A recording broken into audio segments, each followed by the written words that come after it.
दिल्ली में भीषण वायु प्रदूषण की वजह से ग्रैब फूड लागू किया गया। दिल्ली में कल से सभी निर्माण कार्यों पर प्रतिबंध रहेगा, साथ ही बाहरी गाड़ियों की एंट्री भी बैन कर दी गई है। कल सुबह 8 बजे से दिल्ली में ग्रैब फूड लागू किया जाएगा।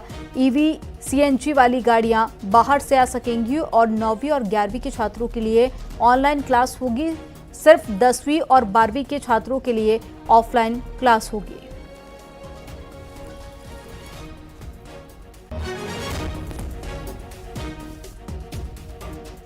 मिर्जापुर से खबर है, जहां पर अखिलेश का केशव प्रसाद मौर्य पर हमला। केशव दिल्ली वालों के मोबाइल के रिंगटोन हैं, उनके पास कुछ बचा नहीं है। अखिलेश यादव ने ये बात केशव प्रसाद मौर्य पर निशाना साधते हुए कही।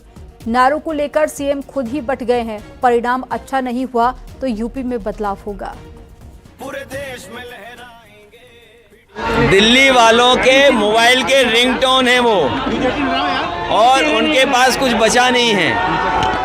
सच्चाई ये है कि मुख्यमंत्री जी ने बांटो और कांटो का नारा जो दिया, बांटो, वो अंग्रेज़ों के विचारों से मिलता हुआ दिया उन्होंने।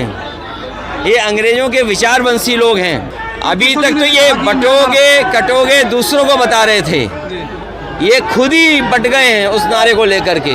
न केवल नारे में बटे हैं, बल्कि इनके बहुत सारे सहयोगी साथी भी अंदर ही अंदर इनके खिलाफ सुरंग खोद रहे हैं। सच्चाई तो यही है, इसीलिए आपने देखा होगा मुख्यमंत्री जी कितनी बार आपके बीच आए हैं, 3 बार, और डिप्टी सीएम, मंत्री, विधायक, सांसद, न जाने कौन कौन आ रहे हैं। वो इसी घबराहट में हैं कि अगर परिणाम अच्छा नहीं हुआ बाई इलेक्शन का, तो जिस तरीके से परिवर्तन बीजेपी करती है उसी तरह परिवर्तन यहाँ हो जाएगा। रामपुर पहुंचे नकीना से सांसद चंद्रशेखर आजाद ने अखिलेश यादव पर बड़ा हमला बोला और कहा कि 2022 में समाजवादी पार्टी से गठबंधन हो रहा है, लेकिन उनके अहंकार के चलते नहीं हुआ। 2022 में यूपी की सत्ता नहीं बदली और आजम खान के चलते मैं अखिलेश यादव से जुड़ा हूं। आजम खान के कहने पर ही मंच पर दोबारा मिला था, वरना मैंने तय कर लिया था कि जिस आदमी को कद्र ना हो उससे दोबारा नहीं मिलूंगा। दरअसल चंद्रशेखर आजाद आजम खान के परिवार से मिलने के लिए पहुंचे थे। इस दौरान उन्होंने ये बात कही। आपको याद है 2022 में हमारा अलायंस हो रहा था समाजवादी पार्टी से। At the last Samajwadi party के अहंकार की वजह से वो नहीं होगा, जिसकी वजह से आज उत्तर प्रदेश में सत्ता नहीं बदली। लेकिन मैं इसी मंच पे सिर्फ आजम भाई की वजह से उनसे जुड़ा। आजम भाई ने यहाँ उपचुनाव में मुझे बुलाया और इसी मंच पे अखिलेश जी से मैं दोबारा मिला, वरना मैंने तय किया था कि मैं अब दोबारा कोई गलती नहीं करूंगा। जो जिस आदमी को कद्र ना हो किसी की, उस आदमी के साथ नहीं जाना चाहिए। लेकिन आजम भाई की वजह से मैं दोबारा उनके साथ मैंने मंच साझा किया, सिर्फ इस वजह से क्योंकि वो मेरे बड़े हैं और उनका आदेश था ये मंच आपको साझा करना। मेरठ में सड़क पर गुंडे का वीडियो वायरल हुआ है। कार में मामूली साइड लगाने पर कार पर ही दबंगों ने कार सवार 2 युवकों की पिटाई कर दी। शहर के मुख्य चौराहे पर पुलिस बूथ से महज 20 मीटर की दूरी पर यह घटना हुई। वीडियो वायरल होने के बाद में पुलिस का एक्शन दिखाई दिया। देखिए, एक वीडियो वायरल हो रहा है जिसमें 2 पक्ष आपस में मारपीट करते हुए नजर आ रहे हैं। पुलिस द्वारा इसका जब संज्ञान लिया गया तो ये थाना रेलवे रोड का पाया गया, जहां पर 2 लोग आपस में गाड़ी टकराने को लेकर विवाद हुआ था 2 पक्षों में, जिसके बाद इनकी आपस में मारपीट हुई थी। इन दोनों पक्षों को पुलिस द्वारा थाने पे लाया गया है और इसमें अग्रिम विधिक कार्रवाई की जा रही है। बुलंदशहर से खबर है, जहां पर एक महिला से 23 लाख रुपए की ठगी की गई। पीड़िता ने पुलिस से शिकायत की है। अब पुलिस शातिर की तलाश के लिए सीसीटीवी फुटेज खंगाल रही है। ये घटना थाना खुर्जा नगर कोतवाली क्षेत्र के सिटी स्टेशन रेलवे फाटक के नजदीक की है, जहां पीड़िता का बैग लेकर शातिर फरार हो गया और पीड़िता के मुताबिक बैग में 23 लाख रुपए कैश और ज्वेलरी थी। रास्ते में जा रही थी अपने बच्चों के साथ, तो एक स्कूटी पे एक व्यक्ति उनके पास आया और उसके द्वारा इनसे कहा गया कि मैं आपको जानता हूं, मैं आपके गांव का ही हूं, और उनसे अपना परिचित बता के उनके जो 2 बच्चे थे उनको अपने स्कूटी पे बैठा लिया तथा उनके सामान को भी अपनी स्कूटी पे रख लिया और उनके बच्चों को गांव छोड़ने के बहाने से वो सामान भी साथ में लेके बच्चों के साथ आगे चला गया। कुछ दूर चलने के पश्चात उस व्यक्ति द्वारा बच्चों को रास्ते में उतार दिया गया तथा जो सामान था उनका उसको लेके वो चला गया है। लखनऊ से खबर है जहां पर रिटायर्ड महिला टीचर से ठगी की गई है। डिजिटल अरेस्ट कर 18 लाख रुपए की ठगी की गई। ठगों ने एसबीआई कस्टमर एजेंट बनकर कॉल किया और क्रेडिट कार्ड से फ्रॉड की बात कही है। महिला के बहू बेटे पीजीआई लखनऊ में डॉक्टर हैं और एफआईआर दर्ज कर जांच पड़ताल की जा रही है।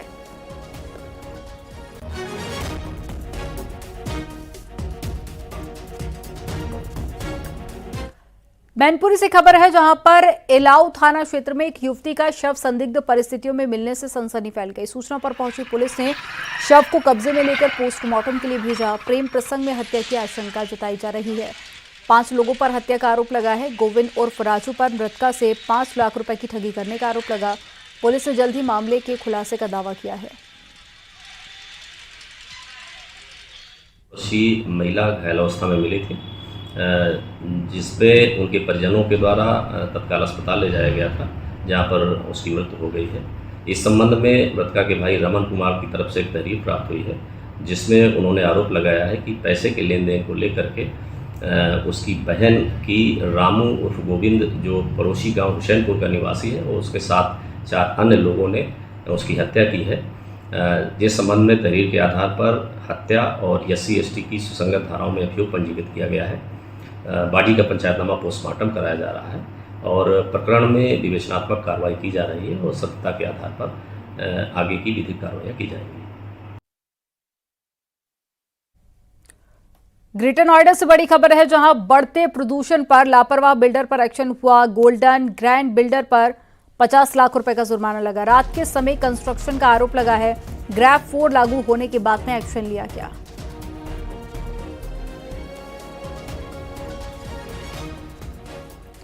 भगवान राम की नगरी में श्री राम के विवाह के भव्य आयोजन की तैयारी चल रही है। मां जानकी के द्वार से रामलला की जन्मस्थली पर तिलक लाया जाएगा। 26 नवंबर को भगवान रामलला की बारात गाजे बाजे के साथ में मां जानकी के नगर के लिए प्रस्थान करेगी।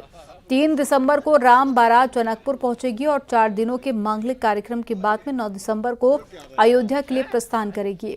इतना ही नहीं, भगवान राम मां जानकी के विवाह उपरांत 10 दिसंबर को अयोध्या आएंगे तो साकेत महाविद्यालय से अयोध्या नगर में चारों भाइयों और मां जानकी के साथ शोभा यात्रा निकाली जाएगी, जिसका समापन कार सेवक पुरम में होगा।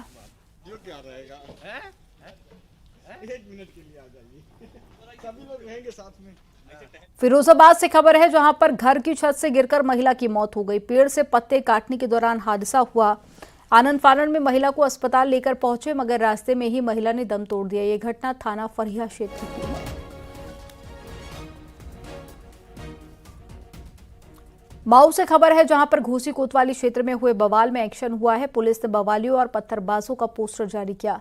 कोतवाल और CHC अधीक्षक और साथी तहरीर पर 38 नामजद समेत 500 अज्ञात उपद्रवियों पर मुकदमा दर्ज किया गया। आपको बता दें कि 2 लोगों के बीच में चाकूबाजी की घटना के बाद विवाद हुआ था। 2 दिन पहले विवाद हुआ था।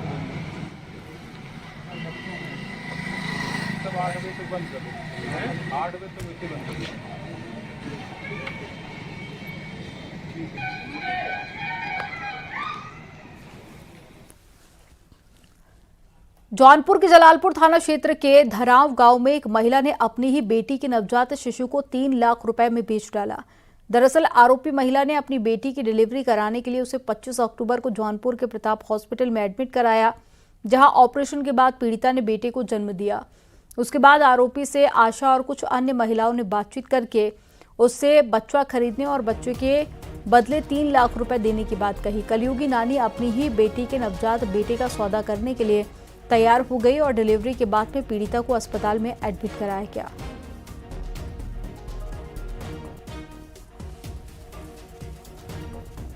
काम करती है।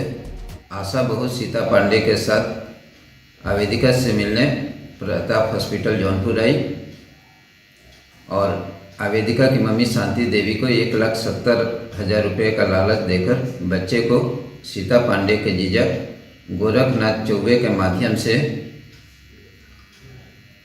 पूनम गुप्ता व ओंकार गुप्ता निवासी हावड़ा पश्चिम बंगाल को बेच दिया गया।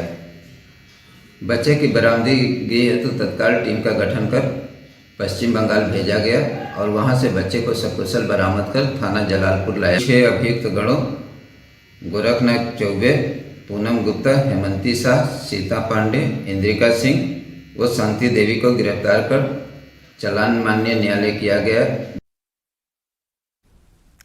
मेरठ में सैलून की आड़ में चल रहे मसाज पार्लर और सेक्स रैकेट का पुलिस ने पर्दाफाश किया। कई सैलून में छापेमारी के दौरान 9 लड़कियां और 7 कस्टमर को पकड़ा गया। साथ ही कुछ लड़के लड़कियां आपत्तिजनक स्थिति में मिले। पुलिस के मुताबिक कई दिनों से शिकायत मिल रही थी, इसके बाद में ये कार्रवाई की गई।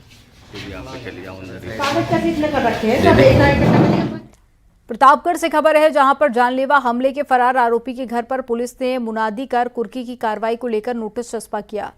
पुलिस ने ये कार्रवाई कोर्ट के आदेश पर की है। आपको बता दें कि आरोपी पर कोतवाली क्षेत्र के असुढ़ी गांव में जमीन रंजिश में जानलेवा हमले का मामला दर्ज किया गया था। 504, 506, 427 में इनके विरुद्ध 382 की कार्रवाई हो चुकी है। अगर इनके द्वारा हाजिर नहीं हुआ जाता है तो कुर्की की कार्रवाई की जाएगी। नाइजीरिया में भारतीय समुदाय के बीच प्रधानमंत्री मोदी ने शिरकत की। अबुजा में भारतीय समुदाय को प्रधानमंत्री मोदी ने संबोधित किया। इस दौरान पीएम मोदी ने कहा कि आपने अबुजा में अजूबा कर दिया। आपकी प्रगति से हर भारतीय का सीना चौड़ा हो गया।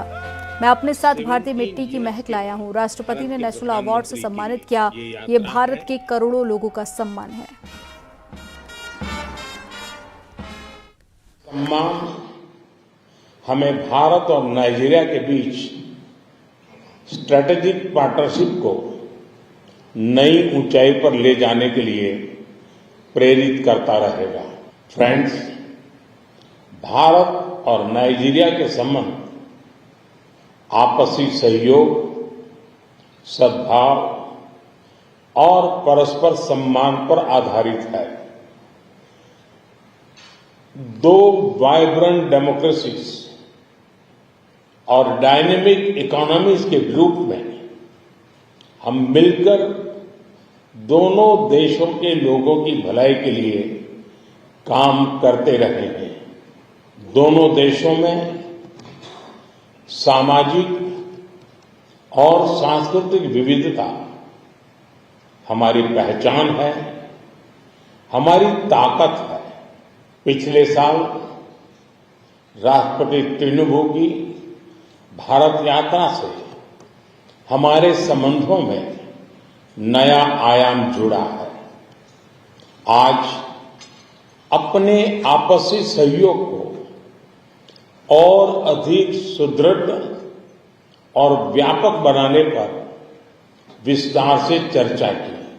अर्थव्यवस्था, ऊर्जा, कृषि, सुरक्षा, fintech, small and medium scale enterprises और सांस्कृतिक क्षेत्रों में नई संभावनाओं की पहचान की है।